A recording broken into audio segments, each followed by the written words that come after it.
What is up, gamers? So I'm back with another build, this time with the warrior slash berserker.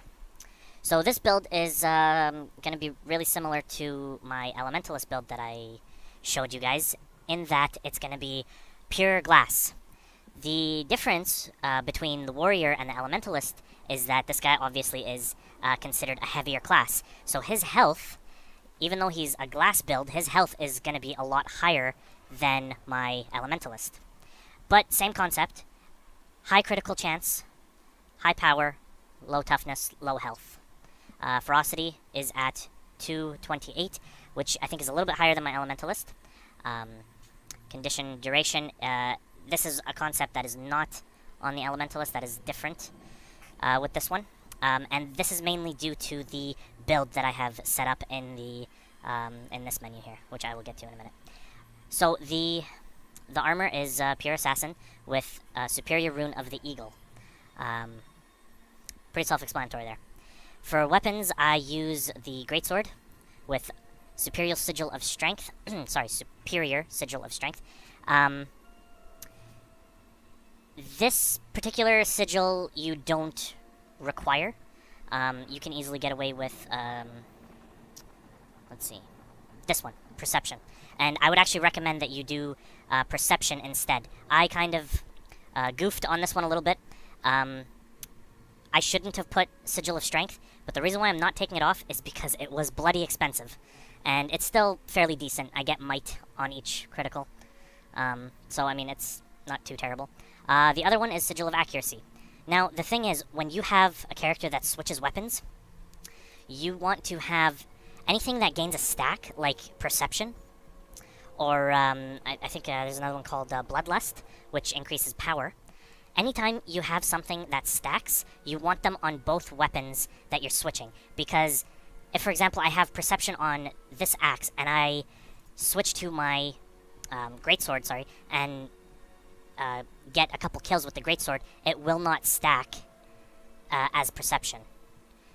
So having them on both guarantees that whether or not I switch the weapons, I will get that stack. So that's why I recommend not using the sigil of strength like I have, and just keep it with perception. The other sigil is accuracy. As always, increases critical hit chance pretty decently, so why would you not have it? For trinkets and necklaces, the opal jewelry for assassin stuff. And this is what I have. It was transmutated from Berserker's Spine Guard of Ruby. So, if you're on the Black Lion market looking for backstraps, that's what you could look for. Okay, so I think that's enough of that. We'll get into the build right here. I'm using defense for a little bit of survivability, arms, and Berserker, of course. So, for defense, I have picked Cull the Weak, but you could easily go with Dodged March. I guess this is kind of situational, but I find that in more cases I tend to use this, because what this does is it weakens my foes once they've reached 50% health, and then at that point they just become a lot faster and easier to kill. Gain health, this is for when you gain full stacks of adrenaline and use your burst, or activate Berserk and use your rage skills. This is how you gain your health, aside from your number 6 ability. Now, for this one, I have put gain power based on your toughness. I know in this build my toughness is pretty low, but that's still about 100 power, so why not? I tend not to go with the other ones in any case. This one is probably the best for the build that I'm going for. And for this one, cleansing Irie. I think that's how it's pronounced. Just a little bit of trivia for you. If you don't know what Irie means, it means intense rage and anger. So this is gaining adrenaline every time you get hit. In this build, I want to gain adrenaline as much as possible to use the burst skills as often as possible. Adrenaline is my only goal in this build. The reason why I don't pick this, because even though it is good, I don't necessarily need it. I have other forms of healing, and the toughness isn't a huge deal, because I do have a fair amount of health to cushion myself, you know, in a solo fight. So I typically don't necessarily need this. And this is just useless. So now in arms, we have, this basically just boosts your precision. You don't necessarily need the other ones.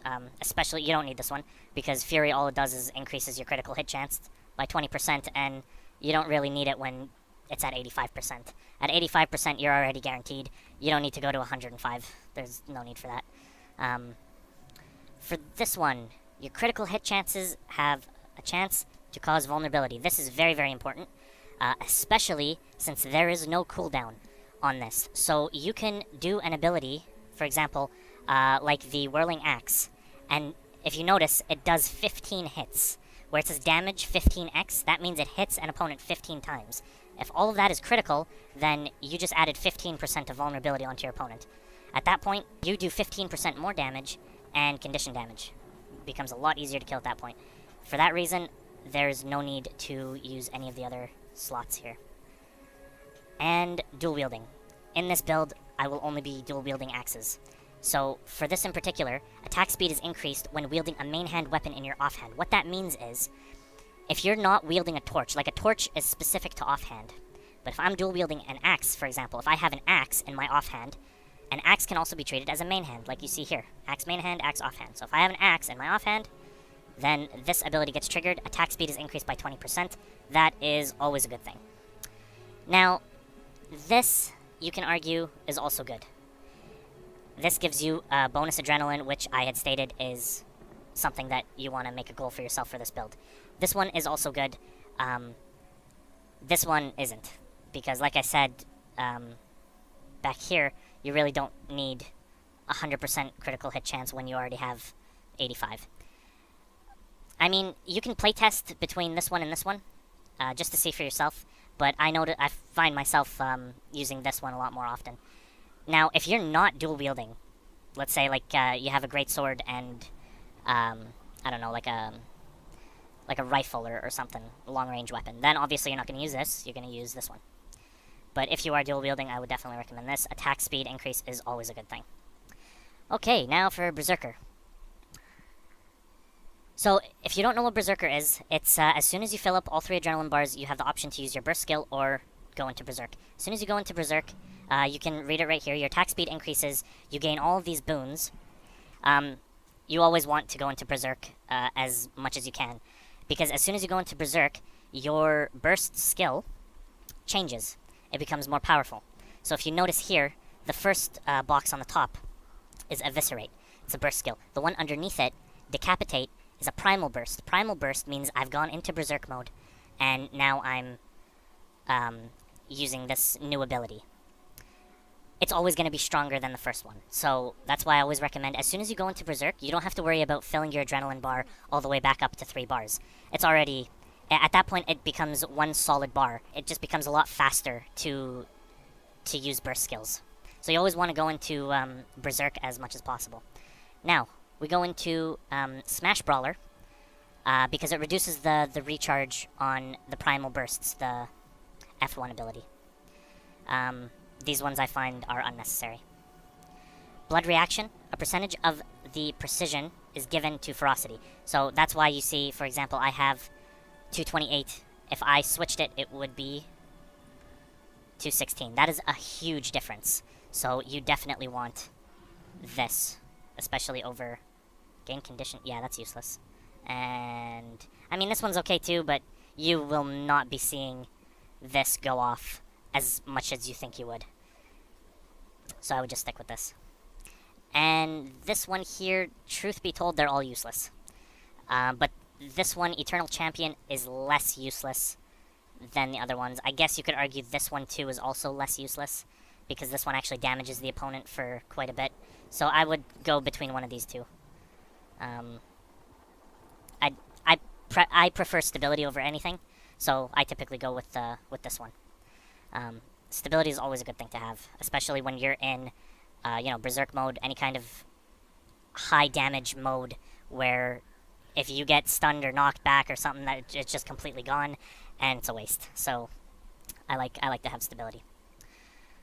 Okay, I guess now it's time to find something to kill. So before I get into fighting anything, I just want to talk about my utility skills.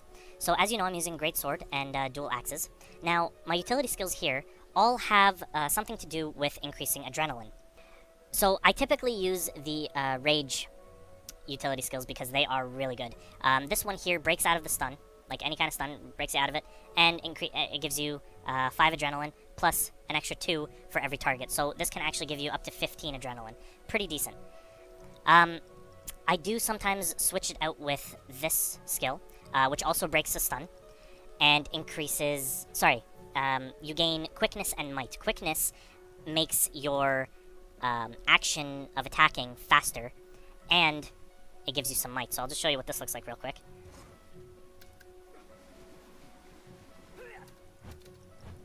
So it looks really fast. What quickness is good for is... It's essentially, it increases your DPS because it reduces the amount of time it takes to deal damage. So, I like to switch this up sometimes with, like, these two can be interchangeable.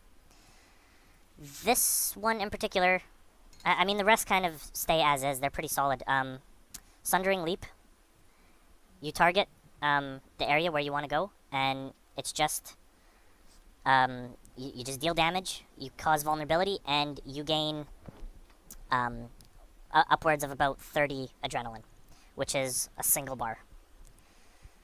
Shattering Blow, same kind of thing. This one, 10 adrenaline, and causes bleeding.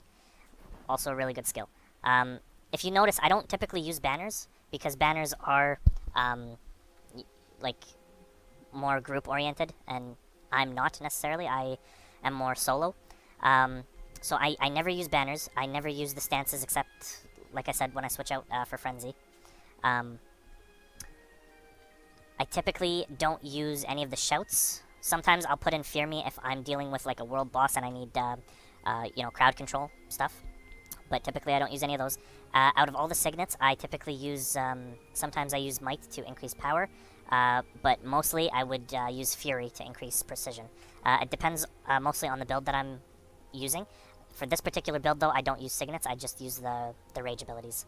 And the physicals, I don't use at all. For the elite skill, I'm in Norn, so all these useless ones I have at my disposal. I have a banner, of course, and another physical. The only ones I will ever use in this build is Signet of Rage, which I would use about 90% of the time because, again, it's an adrenaline boosting ability, which is passive, so I gain it just on its own. And sometimes I'll use this, because this one will also gain a full bar of adrenaline. In the long run, though, this is my go-to. This is the better option for me. Alright, so now that I've kind of talked about the utility skills... for healing, I use to the limit. The reason is, it is the best for instant healing. It instantly gives me 9k health and 30 adrenaline. Couldn't ask for a better healing skill. So, alright, now I'm just gonna get into killing stuff. Okay, now, for the fight, I have chosen to do, kind of a group-oriented boss. Now, the reason is because I have a lot of mechanics going on that I won't be able to fully utilize in a single one-on-one combat. So yeah, I wanted to do it with something that's going to last a little bit longer. Now, I want you to pay attention to the skills that I'm using, how I use my Rage, and my Berserk abilities. I really hope I don't die.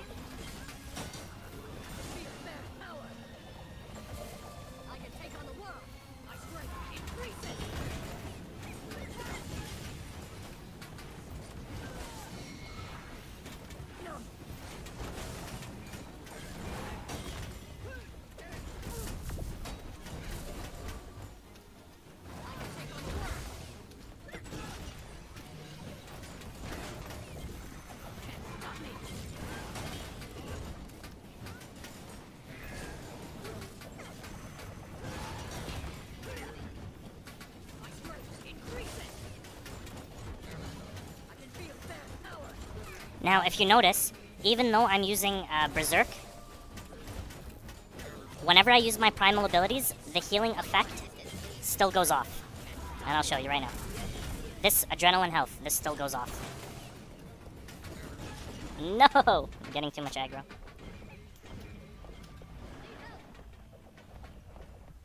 Revive me. Oh, good job.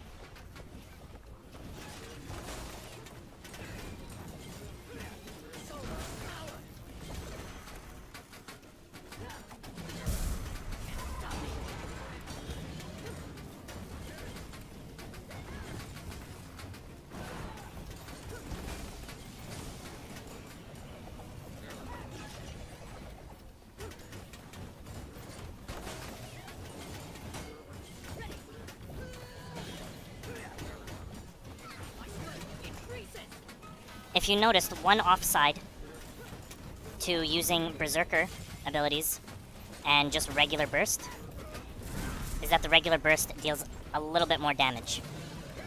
The downside is that I don't get the extra effects that I would get if I was using Berserk.